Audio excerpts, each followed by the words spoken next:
Laporan Keuangan Konsolidasi Suatu Pengantar disusun oleh Nadira Ramawati Suselo, Kezia Saraimbang, Tamara Cheryl Tampu Bolon, Marcelino Gombo, dan Medlin Ivana A. Paraibabo. Pelaksanaan penggabungan usaha melalui akuisisi saham. Konsep akuntansi penggabungan usaha yang terdapat pada PSAK nomor 22 secara jelas meliputi penggabungan dengan satu atau lebih perusahaan menjadi perusahaan anak dari suatu perusahaan induk. Entitas pelaporan.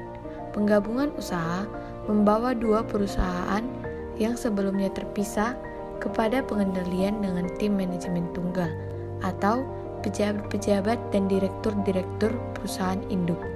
Meskipun kedua perusahaan tetap beroperasi sebagai entitas hukum yang terpisah, pembelian tersebut menciptakan entitas pelaporan yang baru yang meliputi semua operasi yang dikendalikan oleh manajemen perusahaan induk.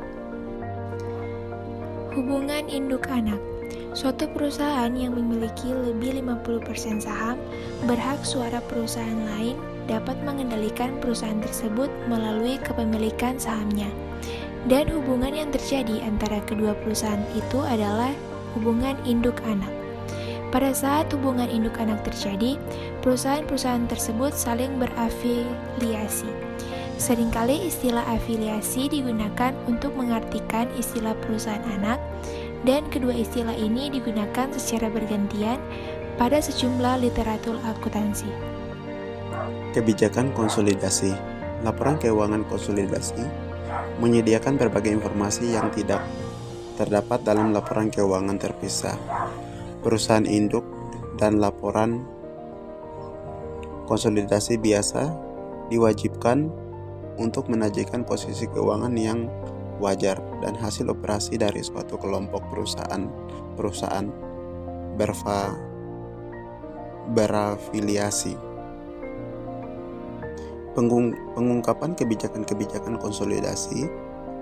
Penjelasan kebijakan akuntansi yang signifikan diperlukan dalam laporan keuangan berdasarkan PSAK nomor 1. Pengungkapan kebijakan akuntansi dan secara tradisional mengungkapkan kebijakan konsolidasi adalah suatu di antara pengungkapan kebijakan yang paling sering. Perusahaan induk dan perusahaan anak dengan periode fiskal yang berbeda. PSAK nomor 04, Laporan Keuangan Konsolidasi, paragraf 9 dan 10 menyatakan bahwa laporan keuangan perusahaan induk dan perusahaan anak yang digunakan dalam penyusunan laporan keuangan konsolidasi lazimnya adalah laporan keuangan yang tanggal pelaporan yang sama. Apabila ternyata tanggal pelaporannya berbeda, perusahaan anak biasanya menyusun laporan keuangan dengan tanggal pelaporan yang sama dengan perusahaan induk. Apabila penyesuaian tanggal tersebut tidak bisa dilakukan, laporan keuangan dengan tanggal pelaporan yang berbeda tersebut dapat juga digunakan untuk tujuan konsolidasi sepanjang perbedaan tanggal pelaporan tersebut tidak lebih dari 3 bulan. Sesuai dengan asas konsistensi, baik jangka waktu periode laporan maupun perbedaan dalam tanggal pelaporan harus selalu sama dari waktu ke waktu. Apabila laporan keuangan dan tanggal pelaporan yang berbeda digunakan untuk tujuan konsolidasi, maka penyesuaian yang diperlukan harus dilakukan untuk pengaruh yang material dari setiap peristiwa atau transaksi antar perusahaan yang terjadi antara tanggal pelaporan yang berbeda tersebut dengan tanggal pelaporan laporan keuangan konsolidasi. Teknik dan prosedur konsolidasi. Konsolidasi dengan metode ekuitas. Metode ekuitas tahun akuisisi. PT Panji membayar sebesar Rp80 juta untuk 80% saham berhak suara PT Saka yang beredar pada tanggal 1 Januari 1995 ketika ekuitas pemegang saham PT Saka terdiri dari modal saham sebesar Rp60 juta dan laba ditahan sebesar Rp30 juta. Kelebihan biaya investasi terhadap nilai buku yang diperoleh sebesar Rp15 juta yang diambil dari Rp80 juta dikurang dengan Rp90 juta kali dengan 80%. Dialokasikan pada goodwill dengan periode amortisasi 10 tahun dan laba bersih dan dividen PT Saka adalah sebagai berikut. Laba bersih dari PT Saka pada tahun 1995 adalah Rp25 juta dan dividen sebesar Rp15 juta. Dan pada tahun 1996, laba bersih adalah Rp30 juta dan dividen Rp15 juta. Laporan keuangan PT Panji dan PT Saka untuk tahun 1995 disajikan dalam 2 kolom pertama kertas kerja. Pendapatan PT Panji dari PT Saka sebesar Rp18.500.000.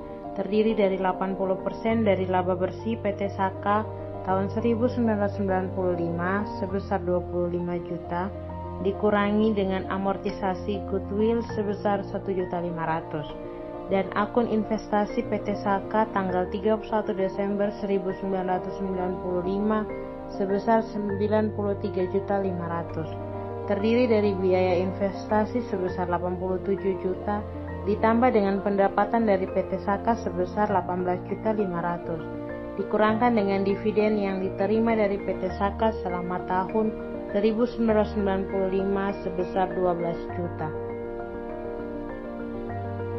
Metode ekuitas pada tahun setelah akuisisi. PT Panji mempertahankan 80% kepemilikannya pada PT Saka sepanjang 1996, mencatat pendapatan dari PT Saka sebesar Rp22.500.000 untuk tahun tersebut atau 80% dari Rp30 juta. Laba bersih PT Saka dikurangi dengan amortisasi goodwill sebesar Rp1.500.000. Pada tanggal 31 Desember 1996, akun investasi PT Panji dan PT Saka mempunyai saldo sebesar Rp104 juta yang ditentukan sebagai berikut. Sebelah debit biaya investasi 1 Januari 1995 sebesar Rp80 juta, kredit pendapatan dari PT Saka 1995 Rp18.500.000, kredit dividen dari PT Saka 1995 sebesar Rp12 juta.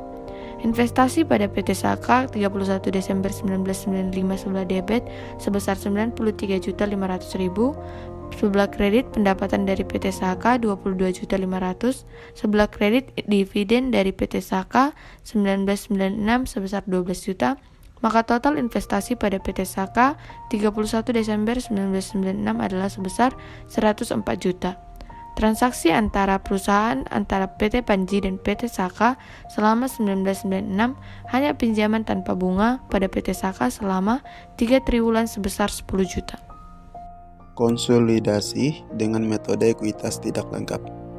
Metode ekuitas tidak lengkap untuk mengilustrasikan prosedur konsolidasi berdasarkan metode ekuitas tidak lengkap. Diasumsikan informasi sama dengan ilustrasi. PT Panji, PT Saka mencapai PT Panji tidak mengilustrasikan goodwill-nya pada bukunya sendiri. Laporan laba rugi PT Panji untuk tahun 19X5 akan menunjukkan nilai pendapatan dari PT Saka sebesar Rp20 juta dan laba sebesar Rp70 juta, bukan sebesar Rp18.500.000 dan Rp68.500.000 yang berdasarkan metode ekuitas. Perbedaan yang sama sebesar Rp1.500.000 ini direfleksikan dalam akun investasi pada PT Panji. Pada PT Saka sebesar Rp95 juta, bukan Rp93.500.000. Laba ditahan PT Panji sebesar 45 juta, bukan 43.500 pada tanggal 31 Desember 19X5. Metode ekuitas tidak lengkap pada tahun setelah akuisisi. Aplikasi metode ekuitas tidak lengkap mempunyai pengaruh yang lebih besar pada prosedur-prosedur kertas kerja konsolidasi untuk tahun-tahun setelah akuisisi karena jumlah investasi dan laba ditahan awal pada buku perusahaan induk dipengaruhi oleh kelajaian tersebut. Akun investasi perusahaan Panji pada perusahaan Saka pada tanggal 31 Desember 1996 adalah sebesar 107 juta dibandingkan dengan 104 juta berdasarkan metode ekuitas. Perbedaan sebesar 3 juta ini merefleksikan kelalaian dalam mengamortisasi goodwill untuk tahun 1995 dan 1996. Efek kelalaian pada laba ditahan awal perusahaan Panji tahun 1906 sebesar 1.500.000 45 juta bukan 43.500 berdasarkan metode ekuitas dan laba ditahan akhir tahun 1996 sebesar 3 juta 80 juta bukan 77 juta berdasarkan metode ekuitas. Konsolidasi dengan metode biaya. Metode biaya konversi. Konsolidasi berdasarkan metode biaya dapat diselesaikan dengan mengubah menjadi metode ekuitas pada ayat jurnal pertama kertas kerja. Ayat-ayat jurnal kertas kerja lainnya akan tetap sama dengan metode ekuitas. Perubahan dari metode biaya menjadi metode ekuitas dipermudah dengan kenyataan bahwa investasi dicatat pada harga perolehan. Ayat jurnal pada buku terpisah perusahaan Panji pada tahun 1996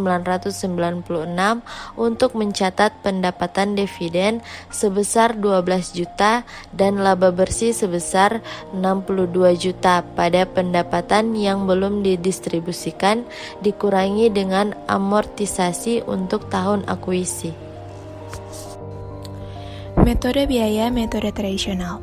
Prosedur-prosedur konsolidasi untuk metode biaya yang menggunakan metode tradisional untuk PT Panji dan 80% kepemilikannya pada perusahaan anak PT Saka.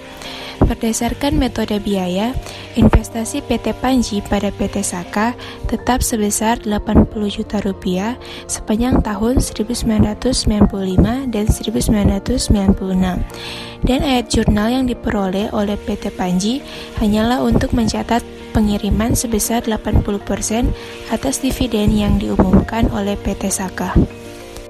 Bagian terakhir dari kertas kerja konsolidasi yang harus diselesaikan adalah neraca konsolidasi bagian. Sebagian besar kesalahan yang dibuat dalam mengkonsolidasikan laporan keuangan akan muncul ketika neraca konsolidasi tidak seimbang. Jika neraca konsolidasi gagal untuk menyeimbangkan setelah menghitung ulang total, maka kita harus memeriksa setiap item untuk memastikan bahwa semua item telah disertakan. Kelalaian yang melibatkan bagian kepentingan pengendalian dalam konsolidasi laporan laba rugi dan ekuitas, kepentingan pengendalian di neraca konsolidasi terjadi sering karena item ini tidak muncul pada laporan perusahaan